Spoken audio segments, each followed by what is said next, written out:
Bonjour à tous et bienvenue sur la chaîne YouTube de France Minéraux. Je suis ravie de vous retrouver aujourd'hui pour vous donner 5 pierres qui vous aideront à soigner vos blessures émotionnelles.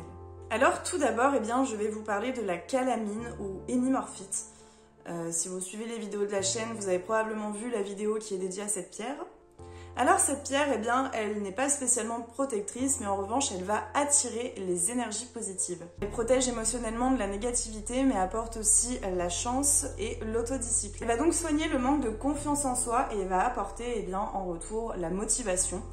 Voilà, il y a des pierres qui vont nous mettre un coup de pied aux fesses, on va dire, parce qu'elles sont très énergisantes. Celle-ci, elle va le faire, mais par la confiance en soi. C'est-à-dire que vous allez vous sentir prêt à vous lancer dans certaines choses, même si dans le passé, on a pu vous faire des remarques désobligeantes, vous faire perdre confiance en vous.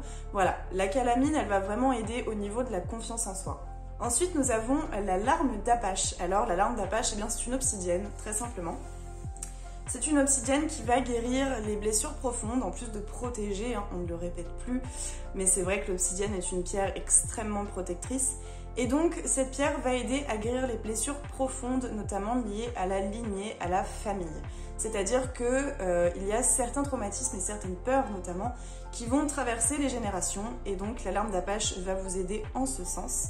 Elle aide donc à surmonter les traumatismes et aide également à se libérer émotionnellement de certains freins. Donc là, on sera vraiment sur des blessures liées aux relations familiales ou à l'histoire familiale. Voilà, donc c'est des blessures assez profondes qui nécessitent tout de même d'être accompagnées. C'est mieux, en tout cas. Rares sont les personnes qui arrivent à faire ce travail seules. Mais en tout cas, voilà, si vous êtes dans cette démarche, n'hésitez pas à vous munir d'une larme d'Apache. Ensuite, nous avons la morganite. Alors, la morganite est une pierre qui est extrêmement douce. Elle va apaiser un cœur qui souffre, notamment en cas de rupture ou de deuil. C'est pas du tout les mêmes événements, mais la réponse émotionnelle est sensiblement la même.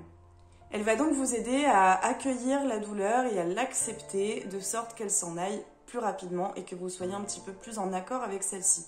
La douleur, bien que ce soit un sentiment négatif, c'est un sentiment, c'est une émotion et il est tout à fait judicieux d'apprendre à accepter ces émotions et à savoir les accueillir. Voilà, elles ont toutes quelque chose à nous apprendre, elles ont tout un message pour nous. Le tout est de récupérer ce message, de le comprendre, de travailler dessus, afin que la douleur puisse nous quitter comme elle est arrivée. Ensuite, nous avons la rhodochrosite. Alors la rhodochrosite, c'est un petit peu, c'est un petit soutien de poche. Voilà, c'est un support émotionnel très intéressant que vous pouvez garder sur vous toute la journée. La nuit également, c'est pas forcément une pierre qui vous empêchera de dormir. C'est un petit peu une pierre que j'aurais tendance à personnifier comme un ami proche, par exemple, qu'on aurait toujours dans sa poche et qui serait toujours en train de nous dire « Allez, vas-y, c'est bien !» qui va nous donner confiance en nous, qui va souligner lorsqu'on fait des choses qui sont bien, qui va nous concéder lorsqu'on fait des petites erreurs, qui va nous aider à nous remettre en question et qui va aussi nous aider à nous féliciter nous-mêmes. Parce que c'est vrai qu'on a tendance à s'auto-taper sur les doigts quand on fait des erreurs, mais on a tendance à oublier un petit peu de s'encenser quand on fait des choses chouettes. Donc voilà, cette pierre, elle est vraiment là pour nous rappeler ça. C'est une pierre avec laquelle on va se sentir soutenu et accompagné dans l'accomplissement de ses projets. Pour terminer, nous avons la tourmaline rose. Alors la tourmaline rose, c'est selon moi la plus efficace pour avoir travaillé un petit peu, voire un petit peu beaucoup avec cette pierre, et c'est toujours le cas aujourd'hui d'ailleurs.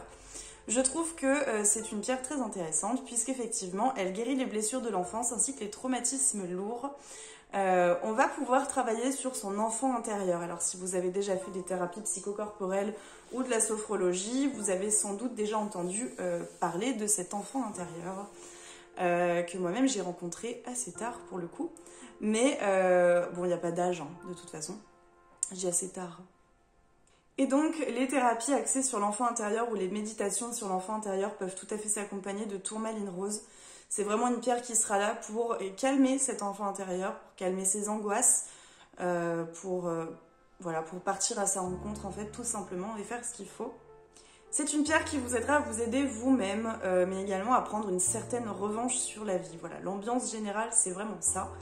C'est-à-dire que vous avez pu être blessé, mais aujourd'hui vous êtes capable de vous relever et de faire abstraction de ces choses-là. Et tout simplement, vous avez la force de guérir et le courage de guérir. J'espère que cette vidéo sur les blessures émotionnelles vous aura plu. N'hésitez pas à vous abonner, liker, partager, mais aussi commenter, hein, c'est toujours un plaisir. En attendant, eh bien moi je vous retrouve jeudi pour vous parler de 5 pierres qui apportent du courage et samedi pour vous donner 5 pierres qui vous aideront à travailler sur votre corps énergétique et aussi à le protéger. À jeudi!